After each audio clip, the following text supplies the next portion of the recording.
They actually, the detectives who was working.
All right, y'all.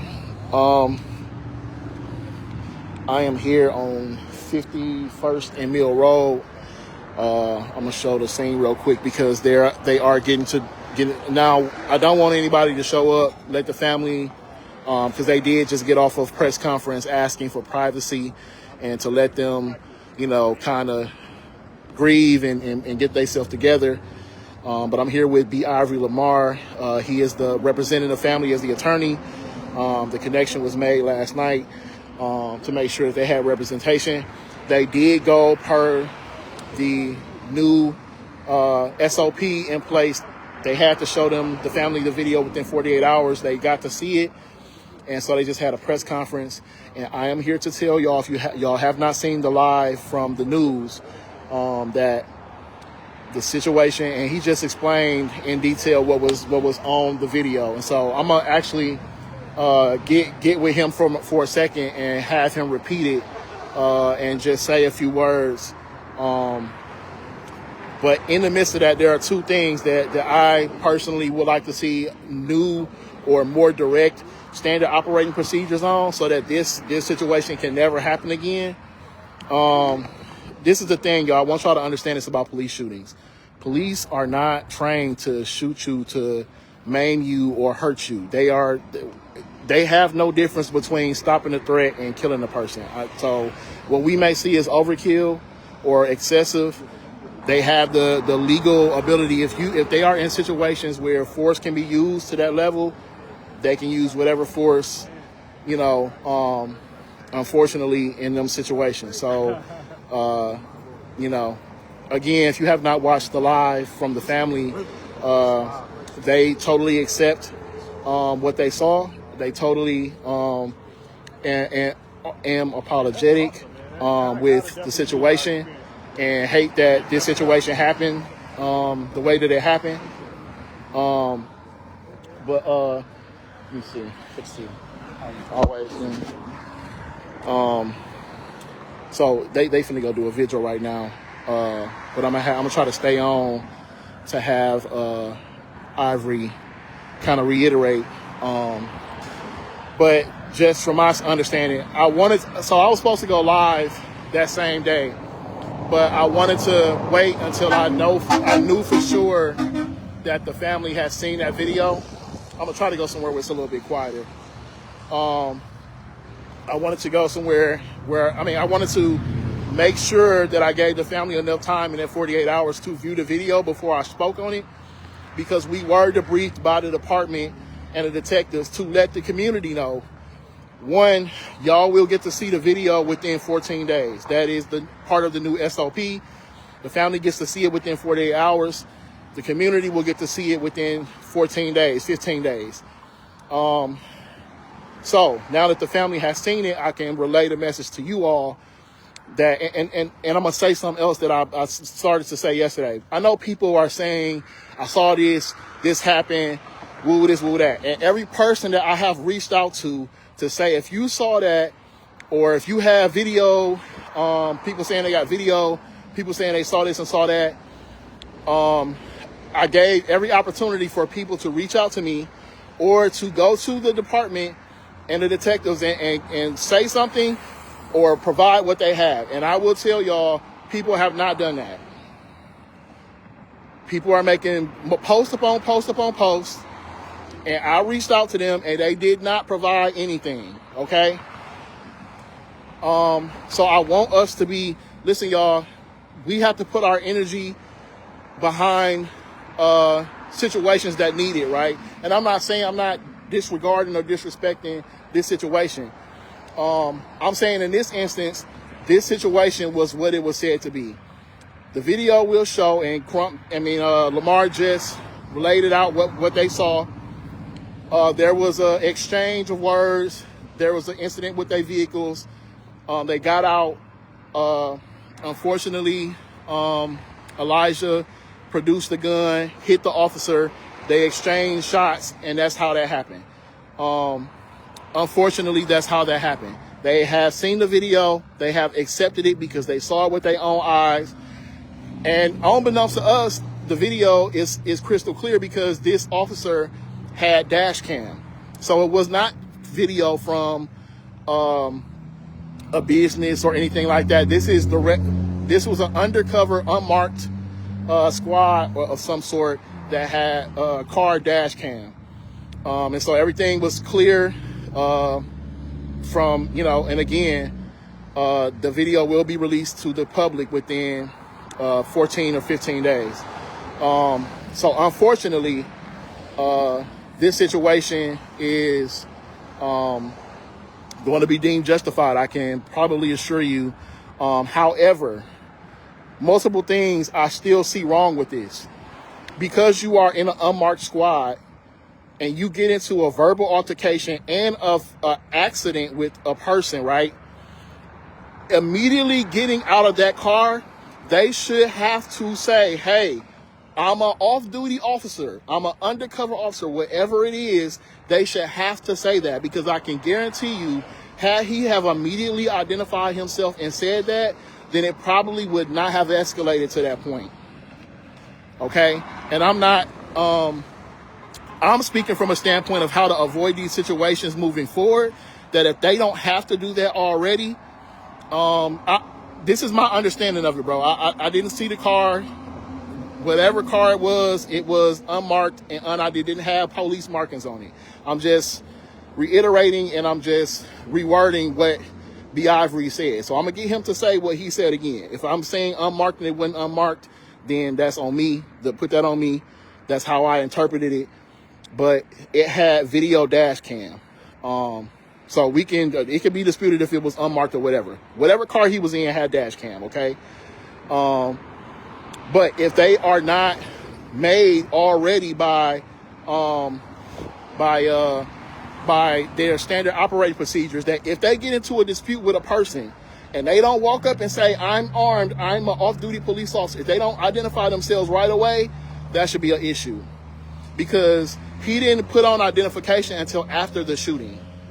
So to me, that situation was allowed to escalate from verbal to a car accident to a gun battle, to an assault to a gun battle, because that identification was not made right away. So that's something that I want to personally see some SOPs created for the protection of them and the protection of people in the community, right? The second thing, there is an issue of independent officers getting their ass on the phone, or however this was divulged, within 20-30 minutes of the incident, and sending this man's information and sending that narrative to the news without the investigation happening and without the family or the community having that knowledge, to bypass the investigation and to send this to the media, to where the media is reporting this is what happened. That should not happen. That is a break within the process. That is a tampering or a disregard of the evidence process. So these are two things that I want to see there be put in place as rules for them, so that those two things don't happen. Because I'm gonna tell y'all, you know, there have been multiple times where the police will say this is what happened, and then we see the camera footage and that ain't what happened, right? They try to, you know, and I'm not saying this department, I'm just saying in law enforcement, you know, nationally and in general, a lot of times they will say, this is what you're gonna see, and we look at it and we like, no, that ain't what I see. Unfortunately, in this instance, this is exactly what happened, right? So we want to put those things in place to protect officers and to protect the people and the individuals that they run into out here in the community. We want to make sure that these situations don't have the opportunity to happen anymore, because I'm more than sure, you know, even though that officer didn't identify himself, I don't know him personally, but I'm sure he didn't expect to have, you know, to kill somebody at 8 o'clock in the morning on his way to work. But for future reference, to make that less likely to happen, these things should be put in place. So regardless of if you are identified or not, you should have to, and that should be part of the whole situation, to immediately say, hey, getting out this car, I want you to know, you know, I'm armed, I'm off duty, whatever the case may be. And for them not to, you know, be sending information about the investigation and the incident to media, you know, independently as a private source, that they should not be allowed to do that, and that shouldn't be happening. So I want to report to y'all because I know the community, the family has their answers, and I want to provide the community with answers up front. I know people are still pissed off about this. I know we still got questions, and we still have to see the video, right? Police don't have a self-defense law. Police automatically get self-defense. They don't operate by regular people rules. So, you know, let's get rid of that. Like, we don't have a self-defense law. Aside from castle law, we do have castle law, but stand your ground or any of those type of things, we don't have those things here for people, for individuals. However, stuff like castle law, if someone comes into your house and threatens you, you can defend yourself.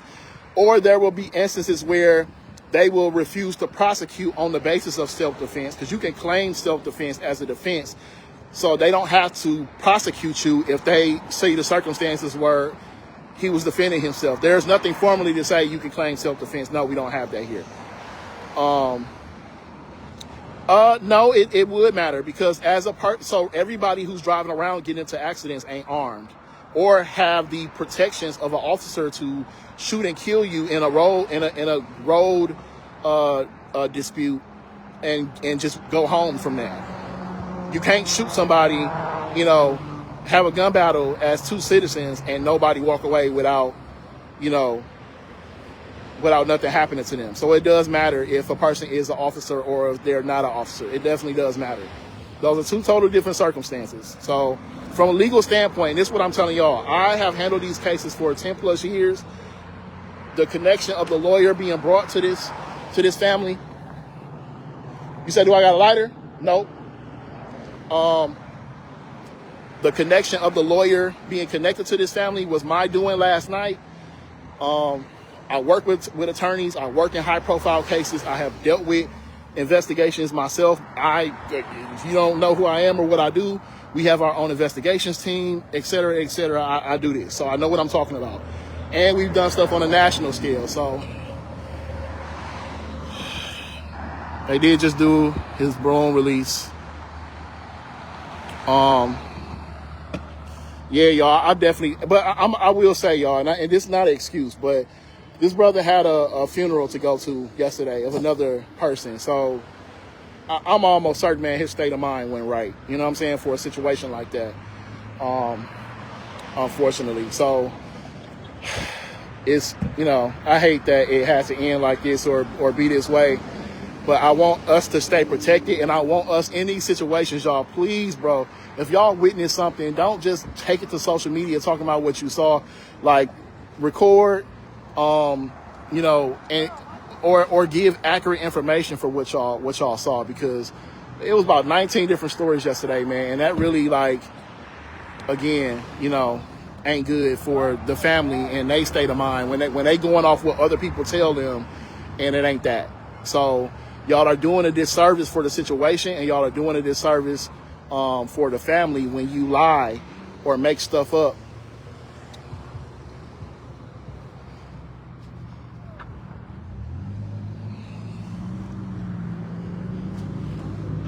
B. Ivory.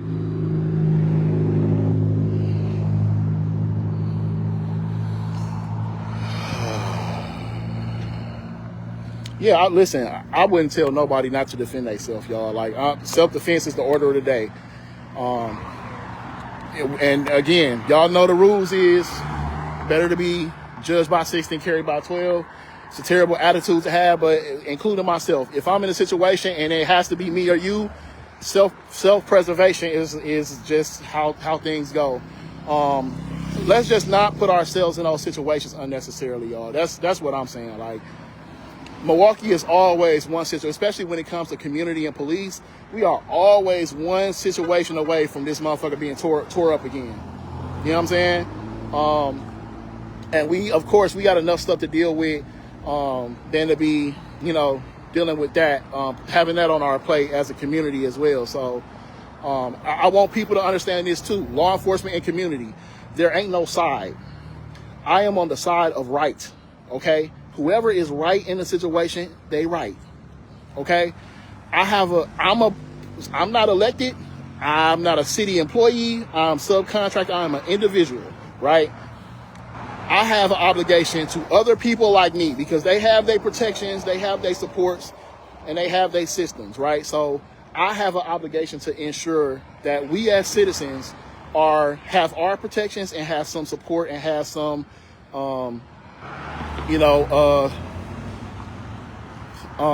just support in these situations, because again, it makes a difference if you do something to an elected official or they have protections, right? Or you know, government people, entities, law enforcement, whatever the case may be.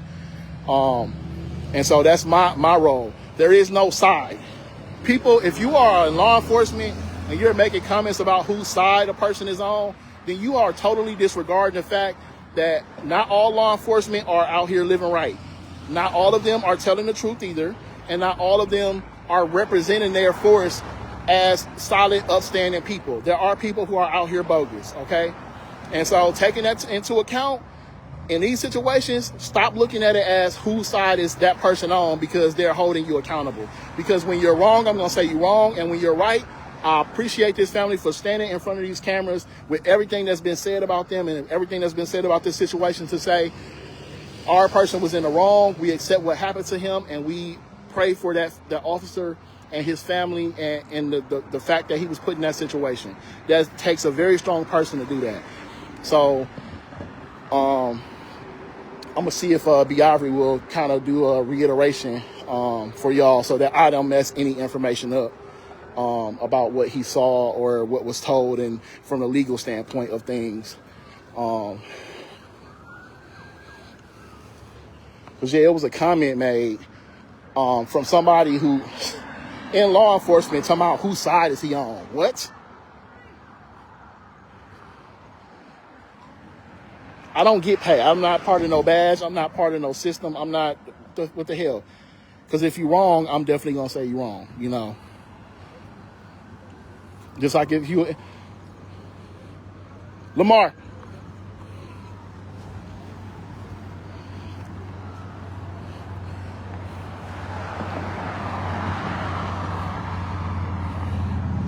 Would you mind reiterating a little bit? Would you mind reiterating a little bit for the people? All right, we here with the representation of the family, man. B. Ivory Lamar, y'all seen him all over handling things here. Great dude, man. I worked with him on many different cases. Can you give a brief reiteration? Because I tried to explain it, and I don't want to say nothing wrong or anything like that. So, however you can summarize. Yeah. So I'll just basically say that, you know, going into today, we didn't know what to expect. We've heard so many different conflicting narratives. We've had witnesses reach out to us and kind of describe what they saw. We even had a video that we provided, which we thought, it was not as clear as it could be. Yeah. But so today, I have to. There's not many times where I actually would salute the police department, especially being a civil rights lawyer. But I will say they did the right thing. They reached out to the family. We set up meeting up today. Myself and the mother of the family, Pam. We went and seen the actual footage. It was a squad cam video of the off-duty officer. And what we see, in which you all will see within the next week or two, will be Elijah essentially did cut off the off-duty officer. There's some construction where it goes into one lane on Mill Road, and I think he was kind of just late trying to merge over. Yeah. And you kind of see him aggressively moving over, cutting off the officer. That resulted in a minor collision. And what we see next is Elijah pulls over. The off-duty officer does pull behind him. Elijah gets out the vehicle, and he kind of approaches aggressively the off-duty officer. And Elijah points to the front of the off-duty officer's car, basically showing, hey, all the property damage that he is claiming. Yeah. And it kind of gets inaudible at that point. And what happens next is that they kind of are face to face with each other, and Elijah pulls out a handgun at that time, and then he slaps the off-duty officer with the handgun, and then continues to point it at the off-duty officer. At which point, the off-duty officer then has about 6 or 7 rounds of fire. Yeah. Elijah does, he kind of is running towards the front of the vehicle, and then he appears back on the other side of the vehicle. And then we hear another barrage of gunshots that took place thereafter. So it was hard to watch. Obviously, we were looking to try to determine, number one, was this justifiable? Yeah. And unfortunately, myself and his mother do agree that it was justifiable. So the family is just asking for privacy. Yes, sir. Obviously, they need time to mourn. There's still a loss of life, so we want to be respectful of that. But that's essentially what took place today. We thought it was important to thank, like Vaughn Mays, all the advocates, the community, and all the hard work that years of advocacy has resulted in, which led us to today, and why the SOP of the Milwaukee Police Department resulted in the family being able to see what took place 24 hours after it took place. I've never heard of that before in Wisconsin, so salute to everybody in the community for all the hard work. And can you just reiterate, because I know I said that it was an undercover car, but was it an undercover car, or was it just his personal vehicle that had dash cam? I believe it was an unmarked vehicle that did have squad cam already built in. Okay. It just kind of started running right away. So. Okay. Well, I did reiterate to people what we talked about the having to identify right away, especially when there's some type of confrontation where you have to deal with a citizen. And then the whole thing about getting information out to the media during the very start of the investigation, that looking into those as SOPs or something next. But I appreciate you for stepping in with this family, and the family too, for having the strength to come out and say, man, listen, this is what happened. And unfortunately, we gotta, I didn't expect that. I didn't know what to expect, today. But, our conversation last night, I did tell you what we were told. So again, man, thank you for showing up. And the only other thing I will add is that in the next, like I mentioned, the 2 weeks, the video is going to come out, and I would just ask that you continue to respect this family as they're grieving. I mean, that's still a loved one that's lost. The family has done the right thing today. They've acknowledged what took place. So when it does come out, obviously people will watch it, and we just think, it's actually be mindful of the comments and so forth, because the family is still going to be watching and reading. Yes, sir, man. I appreciate you, bro. Yeah, thank you. So yeah, y'all. You heard it from the attorney who was there present watching the video with Elijah's mom. And again, like I said, we got some more work to do. We're gonna continue to do what we do, and support families, and to support our community. but also, you know, set things right. Like I said, in any instance where it ain't deserved or that that law enforcement ain't in the wrong, then we have to say that. Y'all play too much. And I will also say that B. Ivory Lamar is a civil rights attorney. He's associated with the Ben Crump firm. So he handles a lot of stuff locally that has to do with when you see Ben Crump. He not only has his private firm, but he is connected to Ben Crump firm as well. He's a civil rights attorney. I do know that he does take on civil stuff or like, you know, lawsuits with hospitals and X, Y, and Z. I believe they did represented one situation that was criminal, but predominantly they are civil rights and civil lawsuit attorneys, right? So let's keep that in mind. Because usually when people reach out to me for a criminal attorney, I don't really know many directly. Most of the attorneys we work with are civil rights and civil lawsuit attorneys. So again, I just wanted to bring the information to y'all. To the community, because again, the family has their answers, the family has, you know, their sentiment, but I know for the rest of us, outside of this 14-15 days to when we get to see that video, that I don't want it to be lingering and there to still be questions or people saying this or that. You're hearing it directly from the lawyer, you're hearing it directly from the family, and you're hearing it directly from somebody who deals with these situations. So again, from myself as Von Mays, the activist, from the Milwaukee Promise Keepers and the critical response team who were out here yesterday, making sure everything was calm and cool. Again, man, we appreciate y'all for listening. I also want to shout out Kimberly Motley. Kimberly Motley is another amazing attorney who takes these cases on here in the city. She's an international lawyer. She did reach out to me as well, so I did forward her information and B. Ivory's to the family for them to make a decision on who they, you know, wanted to contact or go with.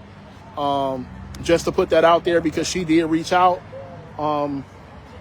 Those are pretty much the two attorneys that I work with.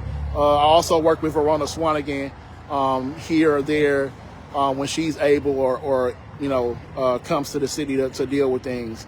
But you already know, you know, like my brother Homer Blow, you know, we try to deal with facts. We try to deal with the actual stuff. Because like I told y'all, I'm going to say it here and I'm going to continue to say it. I reached out to multiple people. I put it out there multiple times for people. If you have any other information, you got these videos you talking about, you got this, you got that, please bring it to us or bring it to me, bring it to the lawyer, bring it to the family, bring it to the detectives, whatever the case may be. Because what we don't want is, you know, for any stone to be left unturned. If this was any wrongdoing, we want to know about it and we want to provide that and make sure that gets to where it needs to get to. And I will continue. I will say again, nobody that I reached out to who said that they had this or that gave me anything other than that same video of him laying here, which was a bunch of people who had screen recorded and reposted that video of him laying out here. And that's yeah, and that's what I'm talking about right now, Caitlin. We got to quit that. Please stop doing that, y'all. Y'all are not helping when y'all are lying about the situation, bro. Like, it is situations that really don't be what they say it is. Those are the ones that we want to focus on. Because, again, that adds to our, you know, we know what it is, y'all. We know what it is. But if you are out here lying and making stuff up for views or to get comments or likes or follows on your page, and I'm not saying that specific individuals did that. I'm saying if that's your motivation to say I saw something or this happened, you just as fucked up, man, as some of the people that's out here doing bogus shit, man. Because that, again, man, you don't know the damage you're causing to families for them to think that something wrong happened to their family member and you're misleading them and giving them false hope. Like that adds to the hurt, you know. So yeah, again, thank the Milwaukee Police Department for giving us that information and debriefing us about the situation, and letting us know what the video that they had video and what it showed, and asking us to get that information out to the community so y'all would know. I did not do that right away because, like I said, I wanted to make sure the family was able to view that video before I spoke about it. And here we are the next day with the answers that everybody needed. So much love, y'all. Please take care of yourself and, find something positive to do. And let's put that energy towards it's a whole lot of stuff going on. We got missing kids out here. We got all type of shit going on that we need good people and support, in our city and give their family the respect and ability to grieve.